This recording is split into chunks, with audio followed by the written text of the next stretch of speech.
خداوند کریم نے جو اپنے دوستوں کی شناخت بتائی ہے بڑی سادہ، بڑی سمپل، بڑی انڈرسٹینڈیبل اور بڑی ماڈرن.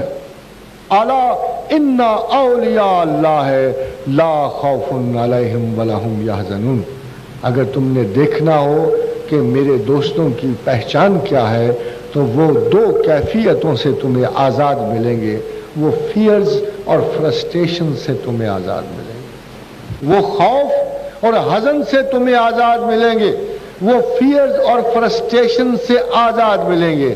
خواتین و حضرات، اگر اس دور فیئر اور فرسٹریشن میں، اس دور حزن و ملال میں، اس دور میں جہاں ہر بندہ کسی نہ کسی چیز کا شاکی ہے، درد مند ہے، اداس ہے، اگر کوئی ایسا شخص مل جائے کہ جو خود غم و حزن و ملال سے آزاد ہو تو پھر آپ اس کو خوب اچھی طرح سمجھ لیں کہ یہ اور ہو ہی کوئی نہیں سکتا سوائے اس کے کہ خدا کا یہ دوست ہے.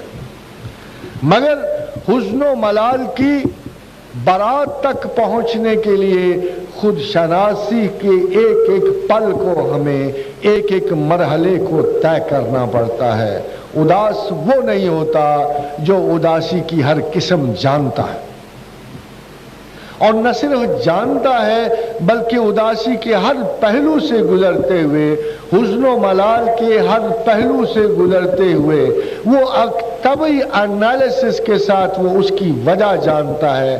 وہ دل میں اس زمین کے قطعے کو اچھی طرح جانتا ہے جس میں کسی خارجی اداسی کا بیج آ کے پڑتا ہے. ہمارا دل اللہ کی زمین ہے، اور شیخ عبد القادر جیلانی فرماتے ہیں کہ ملکہ سبا کی جب آیت اتری اور جب ہدہد نے خط ڈالا ملکہ سبا کے دہلیز پر، صبح اس کو خط ملا انہ بن سلیمان انہ بسم اللہ الرحمن الرحیم. تو صبح اس نے اپنے لوگ طلب کیے، درباری طلب کیے، تو کہا دیکھو میرے پاس ایک بڑے زبردست بادشاہ کا خط آیا ہے، اور زبردست اس لیے کہ تم سب لوگ محافظ تھے، تم سب لوگوں نے کتنے میرے گرد حفاظتی حصار باندھے تھے، پھر بھی اس کا خط مجھ تک پہنچ گیا ہے. تو مجھے مشورہ دو، اس نے مجھے یا جنگ کی یا اس نے مجھے تعظیم کی اور بیعت کی ہدایت کی. تو اس لوگوں نے کہا کہ ملکہ عالیہ ہم پہلے بھی تیری خاطر بڑی بڑی جنگیں لڑتے رہے ہیں، تو آج بھی ہمیں حکم دے ہم سلیمان سے لڑ جائیں گے. تو اس نے کہا کہ جب بادشاہ کسی بستی میں داخل ہوتے ہیں تو اس کو اجاڑ کر ویران کر دیتے ہیں، اور اس کے امراء اور رؤسا کو ذلیل و خاسر و خائب کر دیتے ہیں، اور میں نہیں چاہتی کہ میری سلطنت پہ ایسا وقت آئے. تو شیخ عبد القادر جیلانی اس آیت کریمہ کی وضاحت کرتے ہوئے کہتے ہیں کہ خدا جب کسی بستی قلب میں داخل ہوتا ہے تو سب سے پہلے اسے اجاڑ کر ویران کر دیتا ہے. کہ دل میں بڑی بڑی سرکردہ خواہشات کے بت بنے ہوتے ہیں، دل میں بڑی بڑی آرزوؤں کے محل چڑھے ہوتے ہیں، دل میں بڑے بڑے خناس اور وساوس حکمران ہوتے ہیں.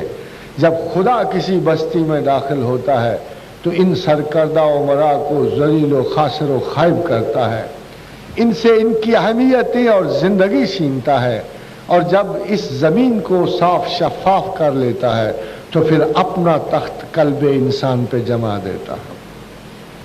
اور خواتین و حضرات، یہ وہ پروسیس ہے کہ خدا خود شناسی انتہائی تکلیف دہ امر ہے. جیسے میں نے آپ سے پہلے عرض کیا کہ یہ انسمپیتھیٹک کنسیڈریشن، جب آپ پر سختی ہوگی، برے وقت آئیں گے، تلک الایام نداولھا بین الناس، ہم لوگوں پر ایک جیسے دن نہیں رہنے دیتے. جب گردش آئے گی، بلا آئے گی. قرۃ العین طاہرہ نے بڑی خوبصورت بات کہی، یہ ذرا عشق خداوند کی بات ہے. طاہرہ نے فارسی کے اس شعر میں کہا کہ وجواب طبل الست تو ز دلا چوکو سے بلا زدم، کہ جب تو نے